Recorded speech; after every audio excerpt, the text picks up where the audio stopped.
ఇది ఇప్పుడు నేను చెప్తే వాళ్ళు వింటారో, నమ్ముతారో నాకు తెలవదు. ఇంటర్వెల్ ముందొచ్చే ఒక 20 మినిట్స్ బ్లాక్, తర్వాత ప్రీ క్లైమాక్స్ ముందు ఒక 1 hour episode. Totally 1 hour 20 minutes.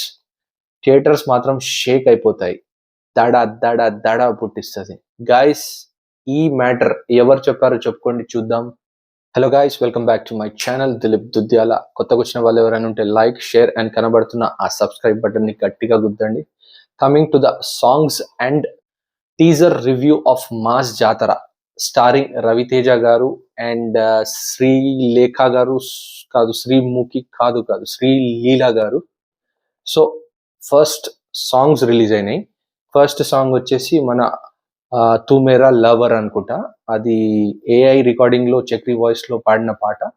And పాట రిలీజ్ అయినప్పుడు సేమ్ యాజ్ ఇట్ ఇస్ మన ఈడియట్ వైబ్స్ వచ్చినాయి, కానీ పాట బాగుంది. నాట్ బ్యాడ్ సాంగ్, బాగుంది పాట అయితే. దాని తర్వాత వచ్చిన సాంగ్ అనుకుంటా ఓలే ఓలే. అదైతే కంప్లీట్ మాస్ మసాలా సాంగ్ ఉంది, కానీ లిరిక్స్ నా వరకు అంతగా ఎఫెక్టివ్ అనిపించలేదు. కానీ మాస్ ఆడియన్సెస్ కి అట్ ద సేమ్ టైం స్టోరీలో కనెక్ట్ అయితే మాత్రం గట్టిగా పేలుద్ది అనిపిస్తుంది థియేటర్లో. And after that Hudiyo Hudiyo అని ఒక సాంగ్ వచ్చింది. అది కూడా చాలా ప్లెజెంట్ గా, ప్లీజింగ్ గా ఉంది. విజువల్స్ బాగున్నాయి, మంచి మెలోడీ సాంగ్ లాగా ఉంది. బాగా కొట్టాడు భీమ్స్ సిరిలియో.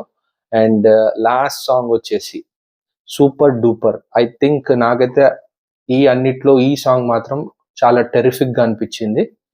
అండ్ మ్యూజిక్ కంపోజిషన్ కూడా చాలా బాగుంది అనిపించింది.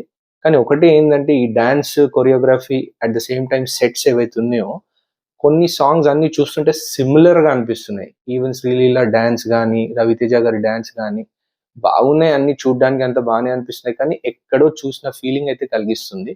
సో ఫార్ సాంగ్స్ విషయానికి వస్తే గుడ్ ఆల్బమ్. అపార్ట్ ఫ్రమ్ ఆ ఒక్క ఆ సాంగ్ లో లిరిక్స్ కొద్దిగా ఆఫ్ బీట్ అనిపించినాయి, కానీ మాస్క్ ఎక్కొచ్చు. That should be a problem. And ఇక టీజర్ విషయానికి వస్తే రవితేజ యాజ్ అ కాప్ మళ్ళీ ఈ సినిమాలో మాస్ జాతర. And complete right from the start till the end mass elements full గా ఉన్నాయి. కొద్దిగా నాకు విక్రమార్కుడు వైబ్స్ కనబడ్డాయి. అండ్ నాకు చెప్పాలంటే రవితేజ క్యారియర్ లో ద బెస్ట్ మూవీ ఏదంటే అది విక్రమార్కుడు.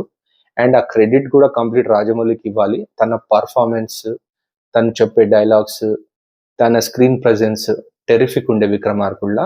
So let's see, cop role వస్తున్నాడు, కంప్లీట్ కామెడీ యాంగిల్ ఉంది, మాస్ ఎలిమెంట్స్ ఉన్నాయి, శ్రీలీల డాన్సెస్ ఉన్నాయి, పాటలు బాగానే అనిపిస్తున్నాయి సో ఫార్. అండ్ 31st అనుకుంటా, correct me if I'm wrong, cinema release. So నాకైతే ఈ మూవీ ఒక కంప్లీట్ మాస్ ప్యాకేజ్ అనిపిస్తుంది. అండ్ ఇంకా మన రీసెంట్ గా మన ప్రొడ్యూసర్ గారు క్రియేట్ చేసిన హైప్ ఒకటి, సో అన్ని తోడైనాయి సినిమాకి. సో ట్రైలర్ లాంచ్ త్వరలోనే ఉండబోతుంది. అండ్ 31st కి సినిమా రిలీజ్ అనుకుంటా. 31st or 27th, నాకు correct me if I'm wrong. So guys, go watch it in theaters nearby you and come back to the full review on my channel Dilip Dudyala. అప్పటి వరకు like, share and కనబడుతున్న subscribe button ని గట్టిగా గుద్దండి. Till then, catch you in my next video. Bye.